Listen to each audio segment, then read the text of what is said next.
Jesus loves the little children. I know sometimes that's what I start off with every time here, but I'll tell you what, we're about to have a good time here. Mac Daddy BP, Trouble in Paradise. It is another one, what I like to call the comments section. Now, unlike some other people that do reviews of Raw, SmackDown, and Dynamite, I'm going to try and give this to you in about 5 minutes. When I say comment section, it's just like the little one-liners. And this is the best wrap-up that I can possibly give you. So, let's see. Saudi Arabia, WWE. Well, Tyson Fury proved against Braun Strowman that he wasn't that terrible. He was not that terrible in his first ever wrestling match. Although it was a kind of a spectacle, which is exactly, Strowman is the replacement for Big Show as far as that goes. So there's that. That one happened. Velasquez versus Lesnar was only like 2 minutes long. Velasquez tapped out. Now some people say that he had a knee injury, so I don't know, what's going on with that. Otherwise, yawn. Okay, Mansoor versus Cesaro. Cesaro does the job. Is anybody surprised it's in Saudi Arabia? Blah, blah, blah, no big deal. First ever women's match. They had to wear t-shirts to cover up. Again, that's another political thing that I'm not going to get into because, frankly, I don't even have time to wrap my brain around the politics around wrestling. How insane is that? Now, as far as the main event goes, The Fiend is now your WWE Universal Champion. Now, I think that that's the smartest move that they've had since the oncoming Impact, irony, the oncoming of Dynamite, because let's face it, I don't care what anybody says, all right?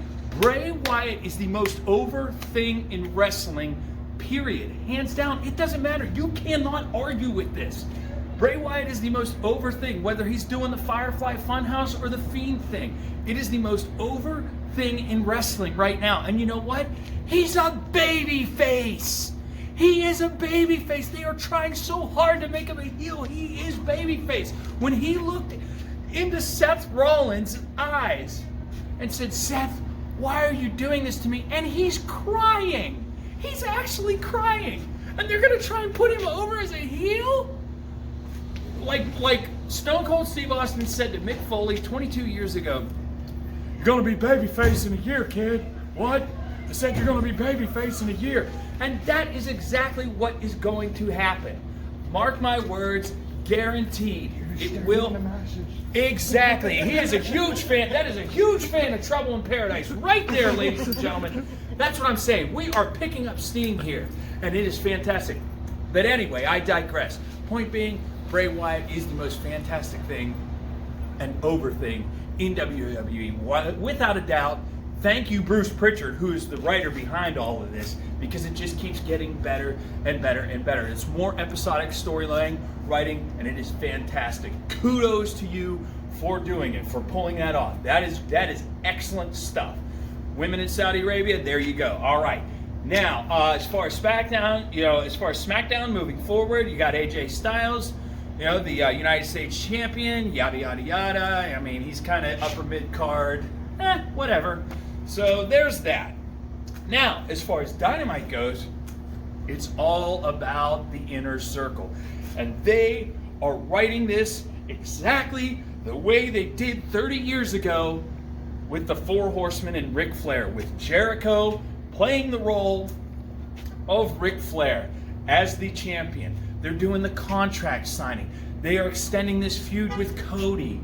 Cody Rhodes, ironically, playing the role of his father, Dusty Rhodes, Jericho playing Flair, and then the rest of the inner circle playing the Four Horsemen, with Santana Ortiz playing the Andersons, Arn and Ole Anderson, the tag teams, the Heaters, the rough and tumble guys. Jack Swagger being the heavy, the heel. He's being the kind of the bear. Jack Swagger. Jake Hager. See, copyright infringement. Sorry, Vince Landia. Okay, so you got Jake Hager, he's your heater, he's your tough guy, he's your tough guy, he's your muscle. All right, they are playing this to the hilt. They coming in, they've got the limousines coming in and out and this and that, and it is exactly, they are drawing it out properly. Week to week episodic television. It is just like the NWA, WCW, late 80s, mid to late 80s thing. They are playing this fantastic. It is wonderful. And Sammy Guevara, I've said it once, I'll say it 1,000 times. I've said it on every chat, website, Facebook club, whatever you want to call it. They are playing that to the T. And Sammy Guevara is this generation's Sean Waltman. I've said that before, say it again. That is fantastic, and they are writing this good. And Kazarian and Scorpio Sky, who, let's be realistic, for me personally, I can't get over that he was that guy that was on Tosh.0 for the Backyard Wrestler thing. But he's actually really good.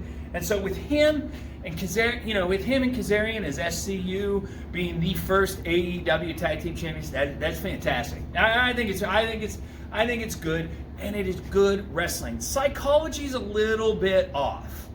And what I mean by that is you're hitting finishers on the outside of the ring, but you're just throwing them back in. It's like rest holds. It just doesn't quite jive with me too much. And then you got Jon Moxley, who he's not the Dean Ambrose character that he was in WWE, but it's pretty damn close to what he was in WWE.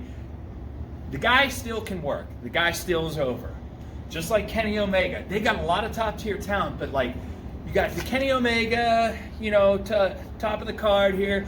You got this Jon Moxley playing the unstable character, basically the same thing as Dean Ambrose. SCU winning the tag belts, pretty awesome. And the Inner Circle is this generation's Four Horsemen, but it is good. And as long as they keep up with it, Dynamite is going to be destination programming. That is why it is on my DVR. That's why it should be on your DVR. I'm telling you that right now. Mark it down. You heard it here first. Now, as far as WWE goes, I'm telling you, find me a Fiend t-shirt and I will wear it on this program. I won't wear my own shirt. I won't keep wearing my own shirt. I will wear a new shirt. I promise you that. And if it's the Fiend, I've got to go for it. But solid programming. They're ramping up their competition level. Now you got AEW. The fight is still on. And coming up next time on the comment section of Trouble in Paradise, we're going to look at next week, and we're finally, I promise you, we will finally get to the Bret Hart biography in 7 minutes, told by yours truly, Bret Paradise. It's going to happen. You're going to have fun. Like, share, subscribe. Dirty D, I love you, brother. It is great to have you back. And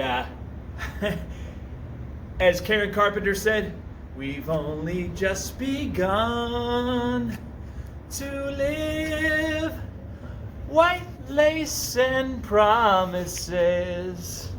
See y'all later.